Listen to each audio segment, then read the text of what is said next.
Jake Aaron Villarreal, born and raised in Silicon Valley, and here to take you behind the scenes to share what it's like to be a startup founder, the journey they're on, the problems they face, the products they built in an effort to transform industries. I'm excited to have with us today Neha Mittal, co-founder and CEO of Just Words. Neha, welcome to the show. Thank you, and thanks for inviting me. Well, I'm really excited to have you on the show for a lot of reasons. We'll get into your background and your origin story and the problem you're solving today with your technology company. A little bit more about Neha so the audience knows. She not only leads the company, but she is backed by Sequoia, and their product enables teams to hyper personalize messaging on emails and push notifications. Prior to founding Just Words, she ran growth for Twitter and Pinterest. Big companies, lots of growth. Excited to hear how you did it. Before we jump in here, where are you joining us from today? I'm in San Francisco. Hundreds of AI startups are launching every month, battling to build their founding teams. As a leader, your job is to get results. When it comes to hiring, that's where it gets tough. So you go out and you try a recruitment firm, but they don't understand your story. They're off target, and when they send you candidates, it's a waste of time. We believe you should never have your time wasted. That's why we launched Match Relevant, because your story is more than just an open role. It's your founder's journey, the problem you're solving, the product you're building, and why it matters. When we work with companies, we make sure we understand your whole story. So when we go out and do a search, we're on target. It's worth their time. They're interested. And more importantly, it's worth yours. And when it comes to hiring engineers, we work to make sure we get it right by deploying a team of seasoned CTOs that have built some of Silicon Valley's best companies. They can collaborate with you in the technical interviewing process. They can be a sounding board, or they can run it for you. When it comes to building teams, there's no time to waste. Let's make it count. If you have a role that needs to be filled, book a time with a hiring guide at matchrelevant.com and learn how we do it. Love San Francisco. I'll be there next week. So very cool. It's the epicenter of technology from my perspective, born and raised there. Want to talk a little bit about your origin story before we jump into your company. Give us a little background of kind of where you started, where you came from. Were you an entrepreneurial type of kid? How did you progress, and how did you end up being a startup founder? Yeah. All right. Well, going back to my childhood days, I was definitely not an entrepreneur kid. At least wasn't raised to be one.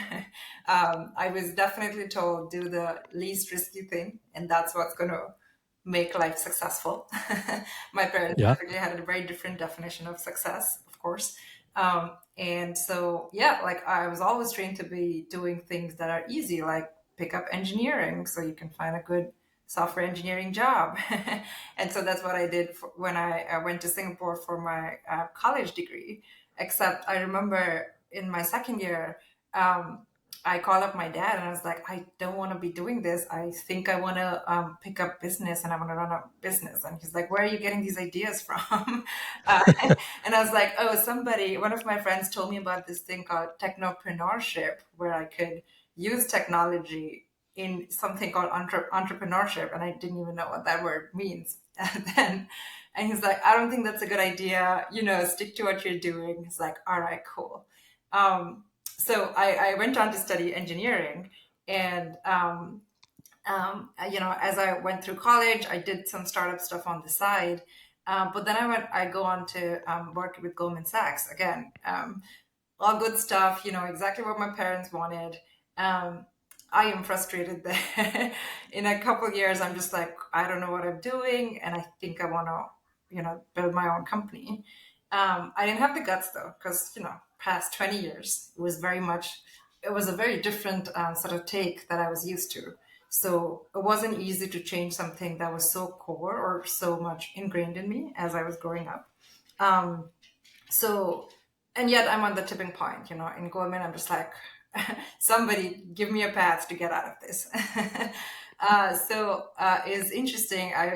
I met a friend who was starting a company and I met him for a beer and he's talking about, yeah, this is what I learned from my previous company. We're starting this company and it's only been 2 weeks.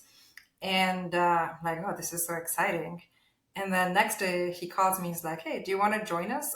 We're looking for our first founding engineer. We're only like, we're a very small company, but we'd like somebody to join us.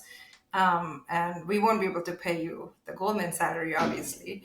Um, and I meet him for a lunch the next day, and um, the day after I put in my papers. I take a 50% whatever, like, the salary didn't matter. It was just like, okay, I got to do this no matter what. I'm doing this.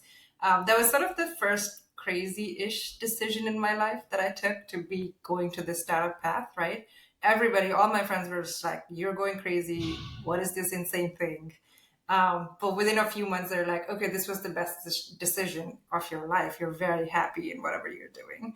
So that was sort of my first like breakthrough of just getting over the idea, like, hey, I can, go do something that's out of the ordinary, and I can take a risk, and it's okay. Life moves on, like and I'm learning a lot. Like I think I learned more in the startup than in most of my big company experiences. Yeah, and then similar things happened. So I then moved to the Bay Area. I went to Berkeley, to pursue my master's and stuff. I'm in Twitter now. It's been 4 years, right? And I'm feeling the same itch. Like, what am I doing? Like, this is not what I want to do. Um, and then Elon joins the company. Oh, We're in wow. the middle of that, right? Yeah. And it's interesting because there's all the stuff that we're hearing in the news. Of course, all that is happening, but something that I think he shows, and Bay Area has a lot of it, is the idea of big visions, like things that I again don't think I grew up thinking about. Right? He's talking about a vision where he's trying to make Twitter the town square of the world. Doesn't matter where Twitter is going or will go, but the idea is like suddenly I'm thinking, oh, like why am I not thinking this big? What happened, right? And this is why I love San Francisco on a side note, but anyway, so now I'm thinking, all right, like, I don't think I'm going to last in this company for very long for various reasons, but why am I not going and pursuing my dreams there? Um, and then anyway, again, hard to get through things that I was bored, like I was trained to believe. So I'm like, gonna stick with Twitter, whatever. I joined Pinterest after that. Also, big company, really good people, great work. Um, but I didn't last very long there, which was a shock to a lot of people within the company too, because everything was pretty perfect on paper. Um, and that was just the time and moment where I was like, if I don't do this, I'm going to regret this for the rest of my life. And so I quit Pinterest last December, and start this company this January, and join YC. And so that was a very long story, but that's sort of how I went through a lot of different breakpoints or breakthroughs in my life. Yeah, no, that's really cool. I think that as you grow up, sometimes you have different perspectives based on how you're raised, and limitations are put on you of what you should and shouldn't be doing. It's maybe one of the hardest things to get through. And you want the approval of your parents, but you also have your own internal desires to do stuff. So being able to make those tough choices, but also ultimately end up taking the path that's right for you is great to hear. I want to go back to Twitter a little bit because, we all read what was happening at Twitter when it was acquired, and you see Elon going in, holding the sink as he's walking it. Guess what? I forget the exact phrase about guess what the sink brought in or whatever it was. But anyway, really cool to be, I'm sure, there at that time. And yeah, bigger vision creates bigger potential opportunities. What just from an internal perspective, what was that experience like for you? Did you feel like a major shift in the culture of the company? Was it more fear based? Was it more this is an opportunity? Like what was it like for you? Yeah, yeah. Um, I think so. A way to put this in perspective is, when we were in Twitter, we were in a very it was a very I'm going to think of about the right words here. Twitter. So when Elon joined, we thought, all right, like we're used to a very different culture, where it's very bottoms up. We take decisions very much in a way where everybody's giving their thoughts and comments, right? And it's going to be a little bit of an adjustment to work with how his what his style is. In a couple of weeks, we realized it's not meeting him midway. It's very much resetting the culture. So mostly because of that, it was a little bit of a shock in terms of adjusting to that. Not because Hmm. anything he was doing was wrong or, like not okay. It's just that the reset took us a little bit of time to get used to that. Things that were obviously great or like a very fresh perspective in terms of him joining was um, he's not only he doesn't just have a good vision, he's very good about understanding how to put people behind that vision. So very quickly we were talking about one or two big initiatives and we were not talking about anything else.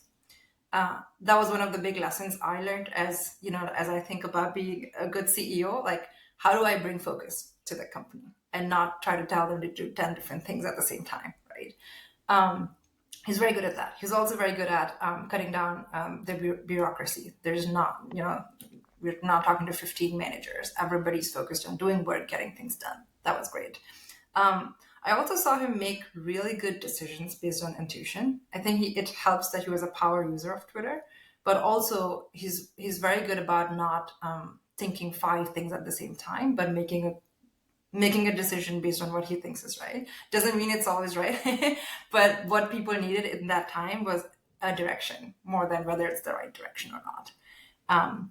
So there was that. But having said that, there were obviously things that we were still struggling with in terms of the culture, where it was a very people-driven company and it became a very top-down company. So that's something we had to align with and see if that's a good fit for everybody. Yeah, got it. Well, he's certainly an innovator. I'm a investor in, you know, some of the companies he's been building, and it's great to see him continue to evolve and, make the world a better place with technology, in my opinion. So, really cool. When you were at Twitter, just to kind of keep on that topic for a little bit, and we'll talk about your current company here, you were tasked to leading growth. Is that correct? Yeah, that's right. And you were there for how many years? For about 4 years. Okay. So when you got there, and when you left, what did that transition growth look like? Like, what did you feel good when you left that you had certain things that you achieved? Because that's a big company. Lots of people are on the platform. How do you measure growth? And specifically, when you left, what did you feel like I really nailed it from the things that I was supposed to be doing there? Yeah, when I started in the growth team, one of our cultural challenges was to be able to take bigger swings. Again, it was a very risk averse company in some ways, where it's like, no, we're not going to try something. We're not even going to put out a tweet to say if we should do X or Y, because what are the ramifications of this? Or we're not Okay. going to redo our systems because everything is going to take a long time to build. So obviously, I wasn't doing this at the macro level where Elon was, focused on. But this is something at least at the growth team's level. This was my mandate. That how do we think out of the box and try to do more 0 to 1 things that we haven't tried before. And so some examples of what that looked like was I remember we tried this thing where we said, hey, we send a lot of push notifications. People have a love hate relationship with them. What about web notifications? Which in the bubble we live in, everybody's like, well, everybody's going to hate web notifications. Nobody wants to see web notifications. But we enabled them anyway, and we saw massive gains. We saw like 500,000 more users in one experiment. So it's crazy that no, the rest of the world still likes it. A lot of users are on their desktop, right? So there were a bunch of experiments like that we ran eventually to basically invalidate the idea of hey, we're only gonna focus on incremental things and not try things out of the box. And the more we did that, and the more we optimized on both using data like machine learning to affect some of our optimizations, but also going by intuition on what are different things that different markets would need. We were looking at driving 21% of our DAU with just our team's effort. So that was it was a very nice feeling to see the team that I'm working for is a very massive part of Twitter's overall. Even their stakeholder earning reports and stuff would have our team's portfolio as one of the big things there. Wow, that's cool. You ended up going to Pinterest. What was your role there at Pinterest? Yeah, so at Pinterest, I was leading all of retention, which involved retention channels like emails and push notifications, internationalization efforts, so anything to do with localization or expanding into different markets, and performance marketing. So again, looking at how do we do better performance marketing and understand our LTV gains and so on. That's great. What did you see at Pinterest and at Twitter that made you say, look, I've got an opportunity here to build something on my own. I'm ready to kind of take the leap here. Yeah. So at Twitter, one of the interesting things that happened was at some point our growth was plateauing, and we were looking at what else can we do to micro optimize here. And one of the examples I share is how we changed this push notification from Elon tweeted to Elon just tweeted, and hence the name of the company, Just Words. uh, that got us a million more users in one experiment, which is 10x of what a good experiment looks like. Wow. It was intriguing. Everybody's like, what is going on? What are we missing here? But our key insights were that only 1 in 10 experiments would give us these kind of results when it comes to small micro changes. And it took us anywhere between 1 to 3 months, a lot of ad hoc messaging changes that we would try to get to these results, right? So for engineering and product teams, this didn't scale. Like it wasn't an exciting project to work on, and we couldn't put 5 engineers just looking at exactly this stuff. So that was Twitter where we figured, oh, all right, we want to automate some of this. We want to be in a place where we can dynamically refresh content. Um, but we left it there. We joked about maybe building a company around it, but never did. When I went to Pinterest, I saw the exact. It was funny because the first project that I had to work on was, or decide how I want to proceed on, was called Copy Tune. It's like this sounds exactly like what we were trying to build in Twitter. And then again, thanks to Elon, a lot of my colleagues had gone to various different companies by then. So I'm starting to talk to all of them on, hey, like, how does your company deal with it, and how does your company deal with it? And everybody's like, oh yeah, localization is still a problem. Copy testing gives results, still very manual, very operationally draining, right? So I'm getting all these insights from talking to different people, and that's when it was obvious that there's something in here. And with the AI unlock, we're suddenly not dependent on the supply of content. We don't need humans to create content for every single thing, right? So it started to make sense in my head, and that's why I was like, all right, I gotta give it a shot. Yeah. Well, AI certainly is disrupting almost every industry and adding a lot of value to ones that we all are in. What's talk a little bit about the product itself. So, just for the audience, we talk about AI. You talk about not having to create the content. You talk about testing content to see what's going to drive engagement. What do they get with your platform? Yeah. So at a high level, we hyper personalize messaging, right, on retention channels like emails and push notifications. The way we do that is by letting you test more than 50 variants within a few weeks for every single campaign or use case you're trying. So you're going from a traditional A/B test world where you're testing one piece of content at a time in a sequential manner to now a dynamic world where we're not only testing 50 variations in one experiment, but we're also using signals from the first few experiments to affect what is the next best message to show. So we're creating this flywheel where your content is continuously getting refreshed based on AI and causal inferences from the experiment. And what are some of the companies, if you can share, that are either using your product or you're in discussions with that will use it and they'll be able to see a benefit from it? Yeah, so some of the companies we work with are Grammarly, Notion, Bigger Pockets. So lots of different sectors, but really what they are able to do is to, instead of, again, going back to the use cases they use us for, right? So very retention focused in terms of how do we bring users back to the platform, or how do we ask them to now convert from free to paid. There's so many different ways why a certain user would want to convert to paid, but can we try out different value props and see which one is resonating with users in a short amount of time? God, I can imagine those big companies that spend a lot of money in just trying to get their customers, but then keep them. It's a lot easier to keep a company, a person or a customer than it is to go out and get a new one. So, a lot of value there. What's been the one of the bigger challenges as you've come into the market? You went through YC. I'm assuming you got some funding, maybe some seed funding, and Now you're building your product. You've got some customers. What's the challenge that you're facing today as a company? Um, I think one big challenge is people are still, in terms of like the mindset of how they think personalization, right? Personalization is a broad word and broad stroke that so many companies are talking about.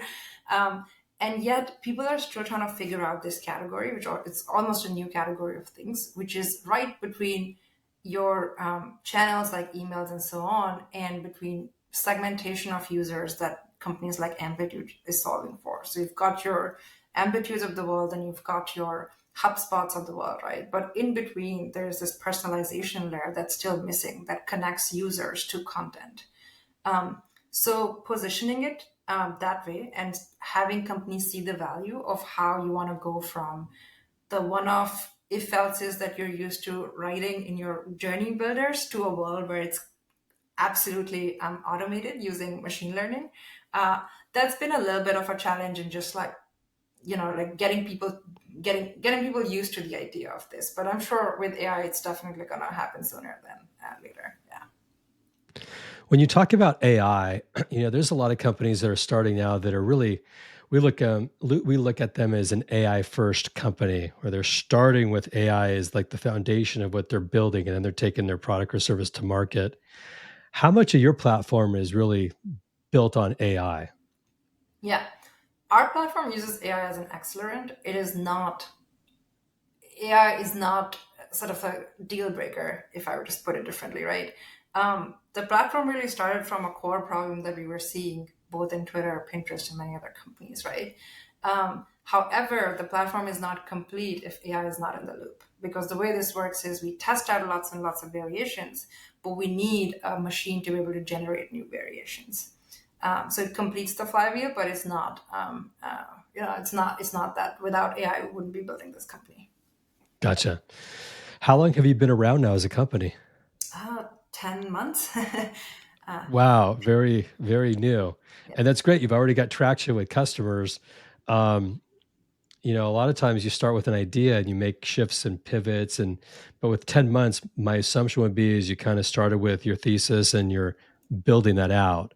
Has there been any breakthroughs that you've gone through in this short amount of time that have been like really big aha moments where, oh, okay, we can do this. It's totally going to change how we build the company or improve it or scale it? In terms of the product development, um, Yeah. yeah, lots of them. I guess even when we started, right, at some point we are thinking very small again in terms of, hey, like, let's have YC startups use us. We very quickly figured out that this is an enterprise game and we stuck to that. Mm. And that was a difficult decision for us as a startup because we're small, we have to pay the startup tax. Companies are hesitant to take risks with us early on, right? And it's a slower sales cycle. But it was something that, as we did more and more discovery, it was like very obvious, okay, that's the angle we want to go to. And we stuck to that. That was sort of more of a GTM aha moment for us that we stuck to. On the product itself, I think a couple of areas where I was like the companies were very excited about was when they could see very detailed metrics on every single message that we're sending to users and use them to affect their larger product strategy.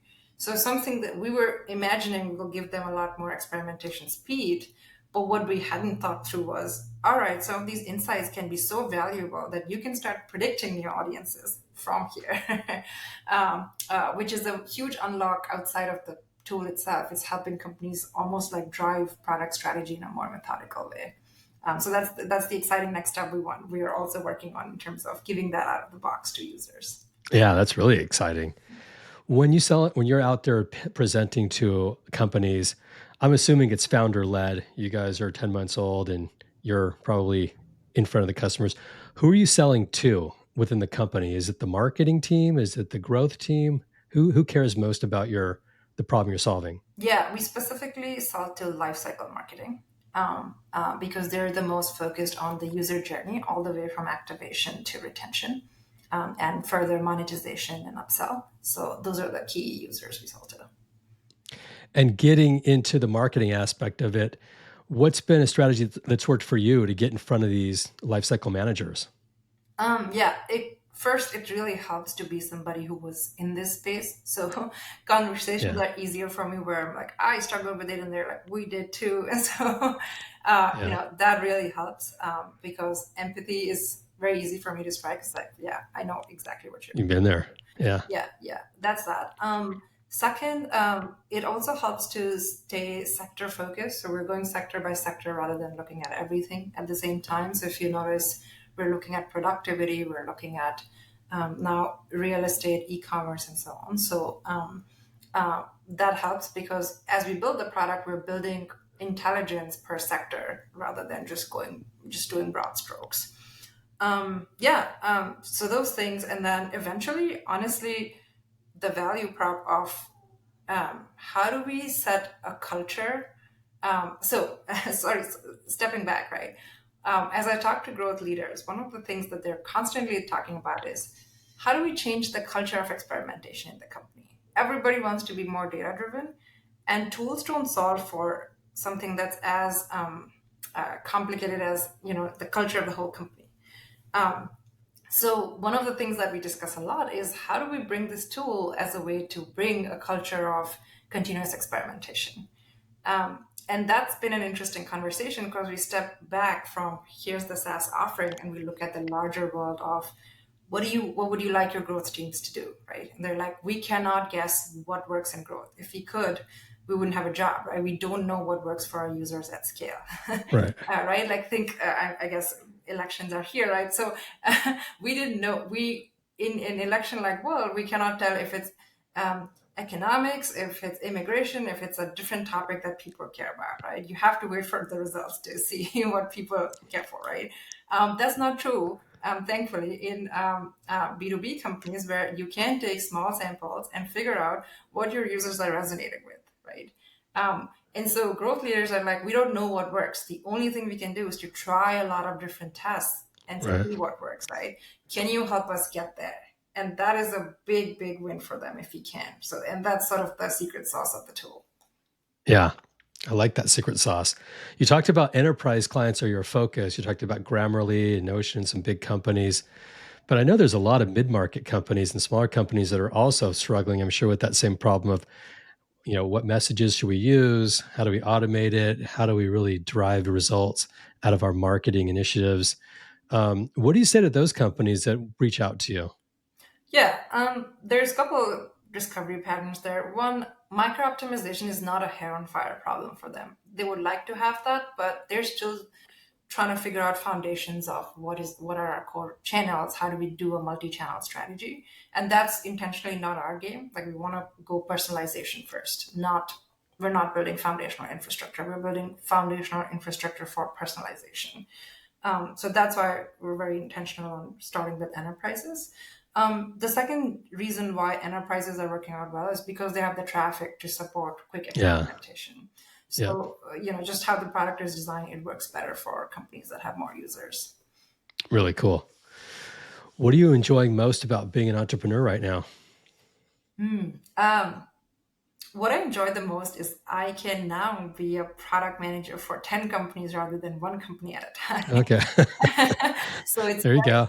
it's very exciting to be able to go to Grammarly's office and Notion's office and another office in Denver and whatnot. Be like, all right, I love that. Like one day I'm learning a lot about real estate, another day I'm learning about PLG. I don't know, right? Like there's a lot of different aspects to different companies, and I'm always almost inspired by how smart they are. Like each company has something to teach me, and so that's been the most exciting part for sure. Yeah, that's really cool. For the enterprise companies out there that are hearing this and thinking, wow, Neha's been at Twitter, at Pinterest. We're a big company. We could probably use a product like this. Um, for them, what are they getting into when it comes to the business model? Like, is it a price per message? Like, what's the structure of how you price out your product? Yeah, it's a pretty straightforward volume and channel-based pricing. So we try to give all you can eat kind of a buffet where you're not constrained on how many messages you can try. We want you to run more and more experiments. So, it's very much how big are you? How many use cases do you want to try out? And based on that, we'll price it. Cool. Sounds fair. We've all heard the stories about, just going back to Elon, where, during the Tesla days where he's sleeping under his desk and never leaving the factory and doing everything he can to make it work, and sacrificing really everything to prove that he's going to get his product into market and it's going to succeed, and it's worked for him. What's one of the biggest sacrifices you've made so far early in your startup that you think is, a big sacrifice to kind of get your company off the ground here? Yeah. It's almost a growth area for me at this point, but I've forgotten how to disconnect from work, which uh, has its challenges when it comes to having a good personal life. Like uh, uh, balancing out other things in life that are more that are equally important as a startup. So that's been a sacrifice, at the same time a challenge, and at the same time something I think a lot about, because it's important for me to not burn out and sustain, for the company to continue to go, in the right direction. It's not a sprint; it's a marathon. So something I am trying to like work on is, how do I disconnect? And while I love to be in founder mode and all of that is true, and I can grind a lot. I think one of the sacrifices is there are no weekends, there are no there is no separation of work right now from like personal life. I don't know if it's a sacrifice or if it's a growth area, but I'll leave it there. Lifestyle, maybe. I don't know. Really cool. What's been a breakthrough for you personally, not company wide, but just personally as you're building this company, that you've realized, wow, I've taken another step here in my evolution of growth as a leader? Yeah. I come from a very product and engineering background, and I had no visibility into enterprise sales. I didn't know what I'm getting into. I didn't even know that I was signing up for it. And an interesting thing I learned was how a lot of it is about relationships. A lot of it, and maybe that was obvious to me as a product leader, but in a very different way, where I was still thinking I built a great product and everybody's just gonna use it. Turns out, no. A lot of it is psychology. A lot of it is understanding what are people struggling with right now in their personal life, right? Like, even though they're working for a company, they probably have a motivation that still ties back to what are they personally looking to improve. And so spending time with them and building that rapport and understanding what is important to each person. And like, I'm selling to like 50 different people at the same time in the company, right? Like, working with them, I think that was a very humbling experience personally for me, just because I had zero visibility into that side of things. So I have a lot of respect for people who've been doing that. I now look at people who are still trying to sell me, I don't know, T-Mobile on the streets, which I never used to acknowledge. Yeah. But that's a space that I didn't know anything about, and it's been a good learning experience. That's great. It's good to have empathy for salespeople, because as founders and as leaders, everybody's really presenting what their value is and solving problems and selling services and products. So I think it's a great experience to have and to go through. But that's great. Yeah, it kind of makes you more well rounded in your operation. Um, as you look into 2025, what are you excited about the product roadmap and about what the new year looks like for you? Yeah, it's an interesting time where a lot of companies are starting to look at what's next in terms of their Q1 roadmap and whatnot. It's also the time where they've tried and tested a lot of AI products, and now people are starting to build intuitions and opinions on what works and what doesn't. So next year, really excited about repeatability of what we're doing. So we have a few customers, and we want to see how we can keep producing wins and results for them.